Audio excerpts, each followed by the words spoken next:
Hello everybody, it's a snowy Sunday here on 3rd of December and we will be doing the day 3 of Advent of Code 2023. So let's get started on it. The problem is already published, so I will click here and we get the description for gear ratios.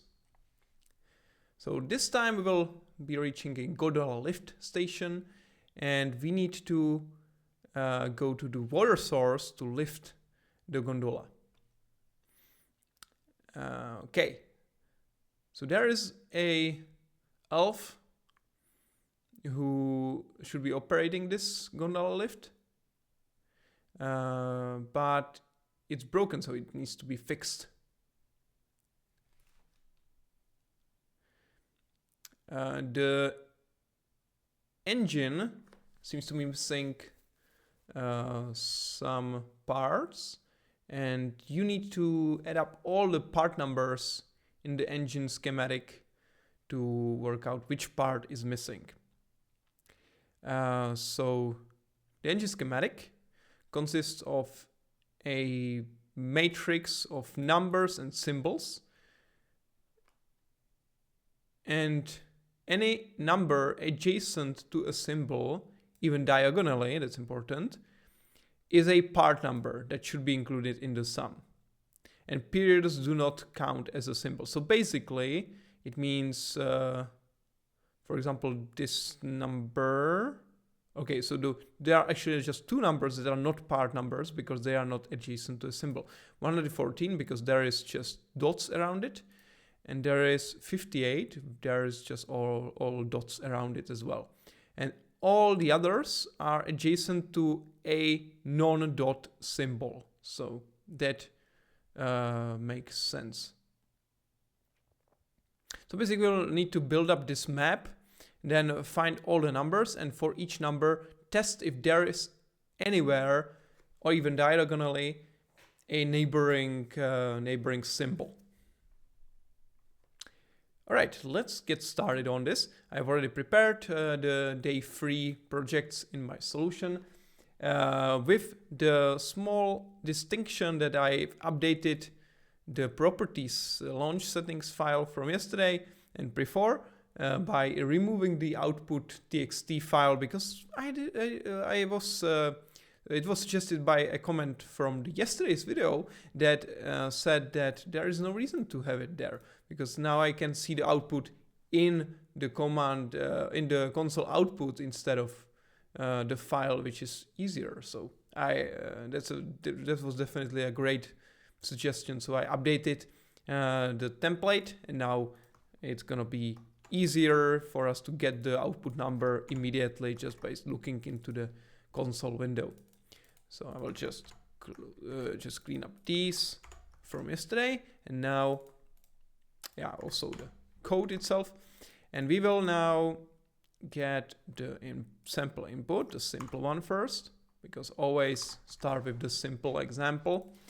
And now what we will do is that we will first definitely read up the map itself, and then store it in a array of two-dimensional array of characters, I would say.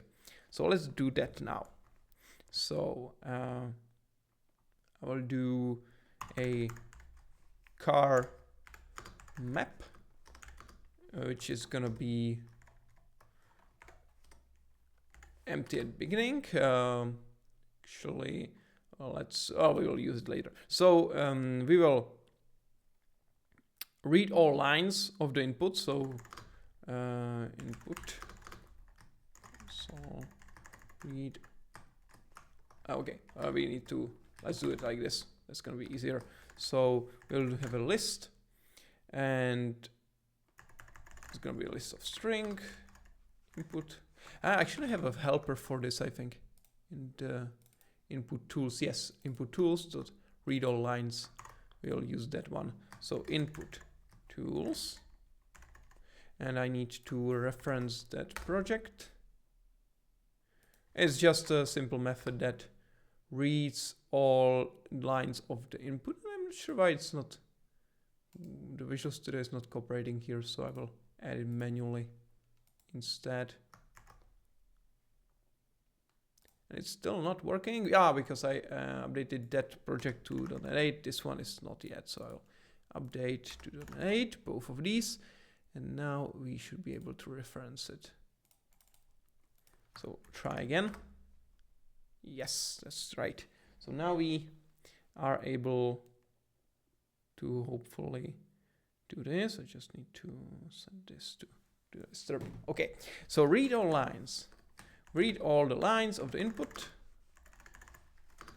And now we need to transform it into a map. So we need to get the length, or height and width. That's going to be the map width and height. And we create the map here. So let's do it here. So our map equals new car width and height. And now we will store the contents of the input there. So for x equals y, we store x, y, and basically just store the inputs, the input itself as a two-dimensional array with the contents of it. All right, so now we have this, and we will go through the input and gather all the numbers and check if there are neighboring symbols around those. So I guess the best way to go is to go with another for loop around all the values. And now we'll always do something like this. We will check if we are reading a number, and add it to already in progress number.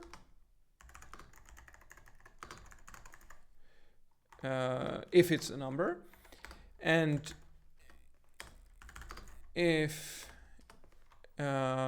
check if there is neighbor symbol, store it. And store it. So we check if there is a neighboring symbol around the current number and store that fact in a variable or a flag. And then when we encounter a non-number,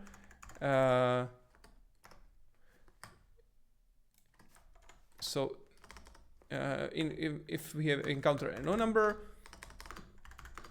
and current number and add it running total if flag is set. So in case there was a neighboring symbol around the current number, then we add it to the running total, that we will create now. And then at the end we come to the right line, running total. So we right line that running total, and if the flag was not set, we do nothing. We just discard the number. So if we're running the number, car is digit, or maybe let's do it.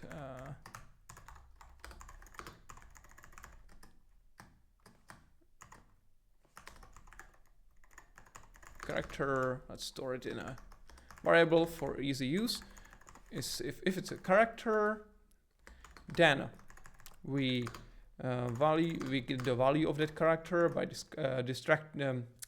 subtracting 0 character, and then we add it to a currently built up number. So where we just create a variable that will store the current number. Initially it's going to be 0.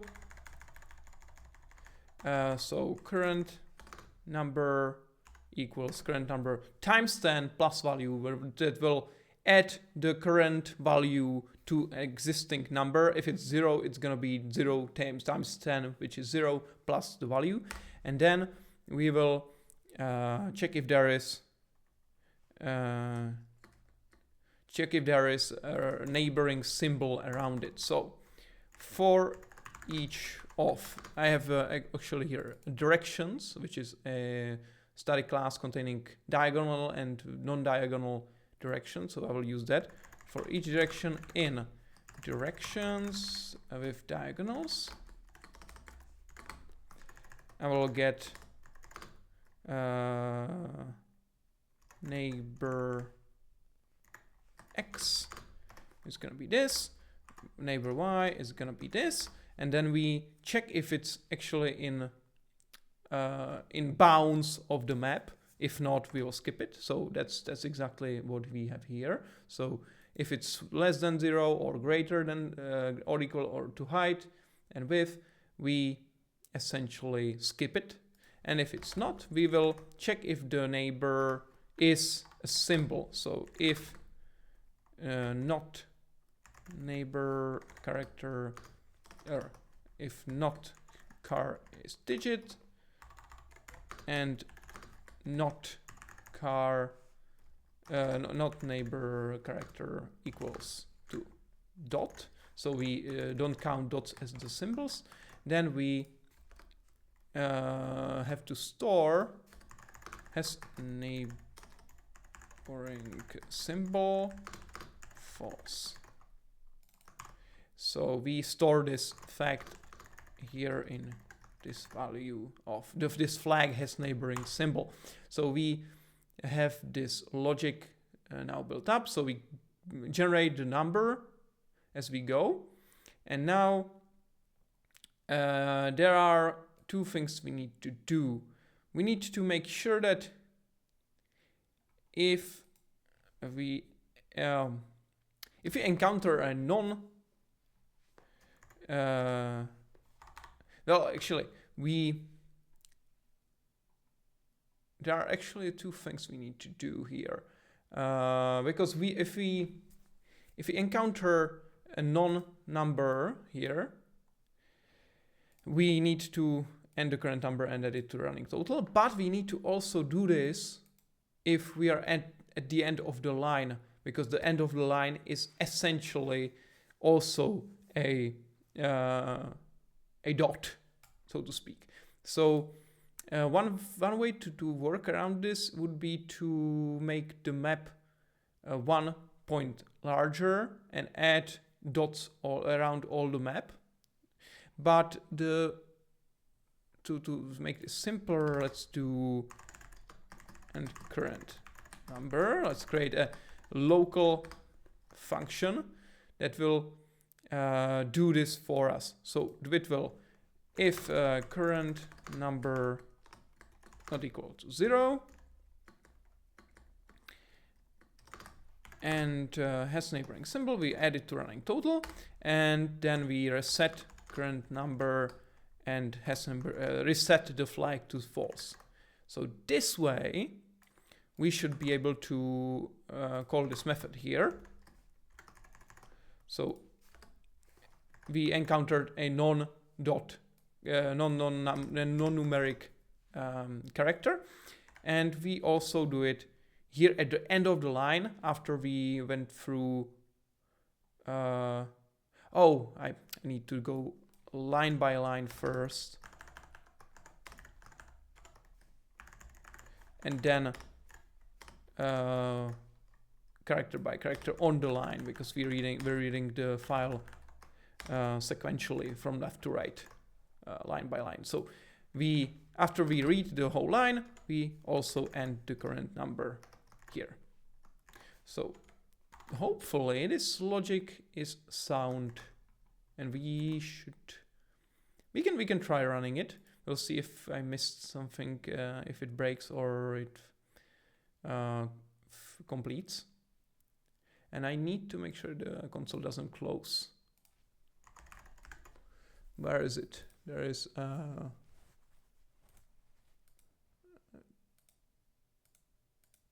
so keep open. I don't know.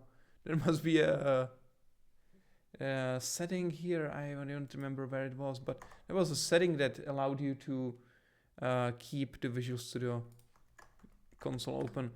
keep open.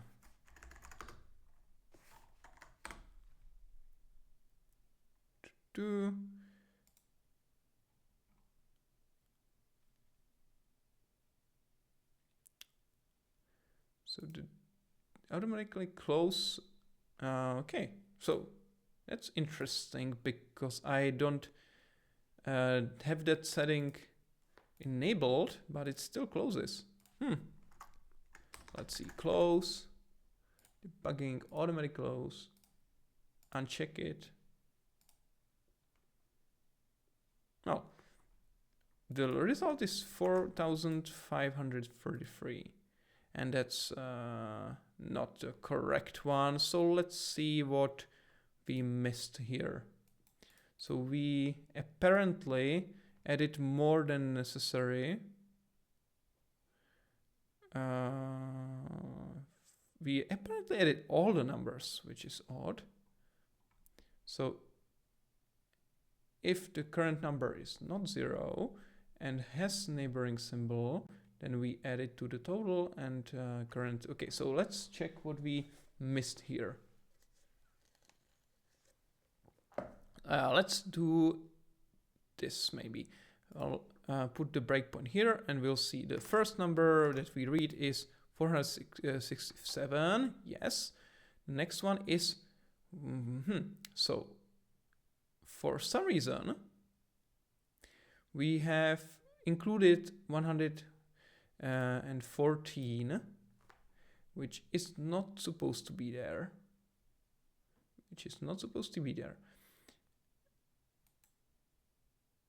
Oh, I flipped that condition here. So it should be not equal to dot. Okay. That should be, hopefully, the correct solution. Still, it still closes on me, but anyways. Yes, 4,361. So now let's try the big input. Hopefully we don't overflow the sum, but hopefully not. So it should be 52,019. And that is correct. Okay, so we have the first part of day 3 behind us successfully. So I guess we can now start with the part 2 of the problem. So let's go to part 2. So now we need. So the gondola is very slow, and there is a phone labeled help, so we can pick it up and the engineer will help us. So it turns out the missing part wasn't the only issue, and one of the gears in the engine is still wrong. The gear is any asterisk symbol that is adjacent to exactly 2 part numbers. Okay, that's very different here. So gear is any asterisk symbol that's adjacent to exactly 2 part numbers. The gear ratio is the result of multiplying those 2 numbers together. So there is one gear here, so 467 and 35. And the second gear is, so we will be adding up those gear ratios for all the gears that are there. So hopefully with slight modification, we should be able to make this work as well. I will copy the contents here just to make it simpler. I will also make sure that I reference the tools which I need for this program. And let's modify this program to actually work in this scenario as well. So again, I will copy the input file. So this is the simple one first. And what we will need to do is, so we will also not only keep the neighboring symbol. Well, in this case, we'll replace this completely with has neighboring asterisk, which will be now the flag that tells us if there is a asterisk nearby, not any symbol specifically, but asterisk.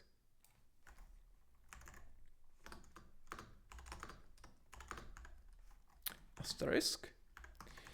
Now we will also have, I would prefer probably to have dictionary, or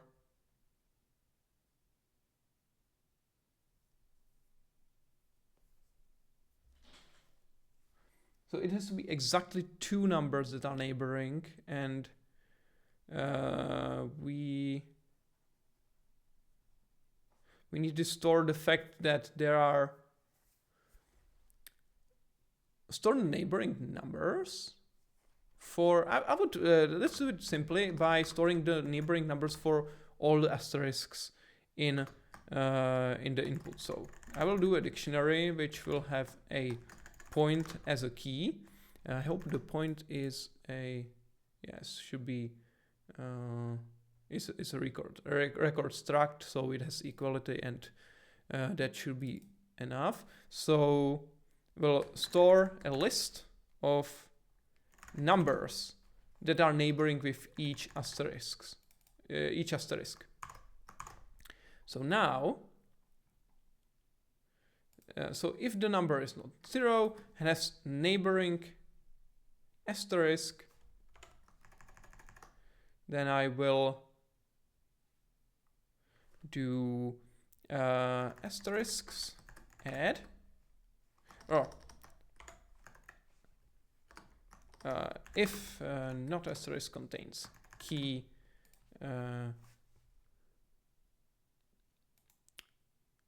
all right, I need to also store the position of that asterisk, and there can be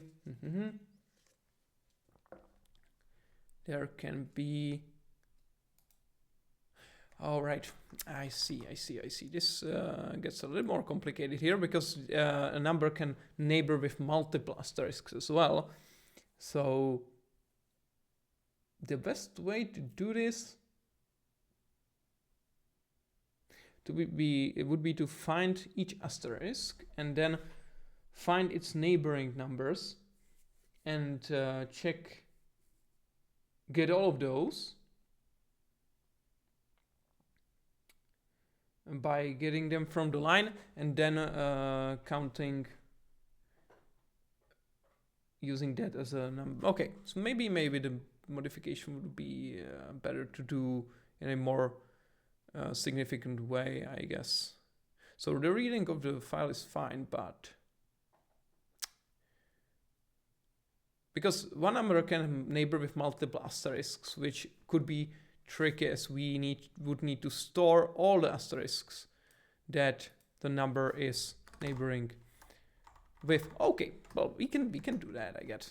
It's gonna be easier to do it like this. So neighboring asterisks is gonna be a list of points.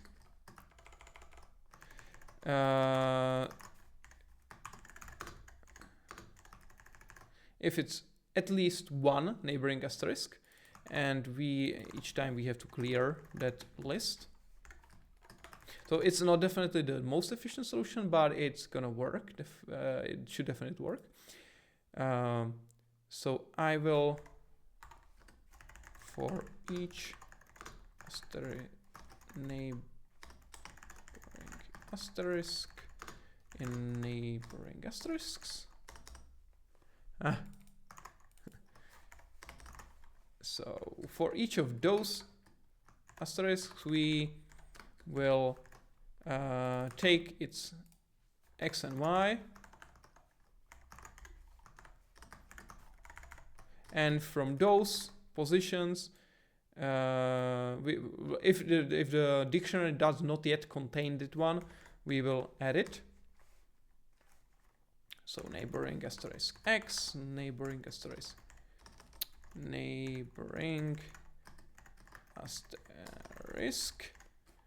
y, we add it, or maybe just make it x and y, just to make it nicer. Neighboring asterisk, x and y. And now when we have that list there, we add the current number to that list. So now this will gather all the neighboring numbers into a list of numbers in that for that asterisk. And then we need to here update this code to add to the list of. I wrote this incorrectly. That's why it's always not suggesting it. So that's gonna be better. Again here, and here we add.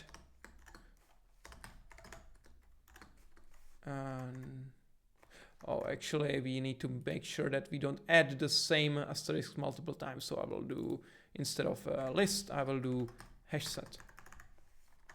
So this way, we cannot add the same point multiple times. So neighbor x, neighbor y, and we should be golden here. So if I didn't make any major mistake here, we should be able, well, one more thing here. We shouldn't be adding the total here. Oh, I opened the old version.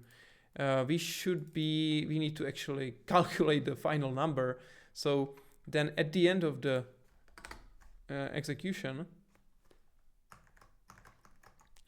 we need to do for each. So for each number, for each asterisk, we check if numbers count is 2, exactly 2, and in that case we do running total plus equals and the multiple, the product of those two numbers. So number, the first number and the second number in that list. And if I'm not mistaken, that should be the correct solution. And we need to put a breakpoint. No. Once again. So the running total is 467 835. That seems to be correct. So let's now try this on the full input and see what happens when we do that. So paste it there, and the running total is supposed to be this huge number. Yes, all right. So we were successful. Both of the problems are now solved. We have 6 gold stars and the calendar starts looking interesting. There's going to be some nice ASCII image. So it's going to be cool. Anyways, thank you very much for joining for day 3 of Advent of Code. Make sure to subscribe if you want to get notified about upcoming days and upcoming videos. There's going to be a lot of them. And I hope that you will also try participating in Advent of Code. Maybe try to solve those problems before you see the videos, because that would destroy the purpose, kind of, because you would have the hints or the solutions. And hopefully I will see you in the next video. Goodbye.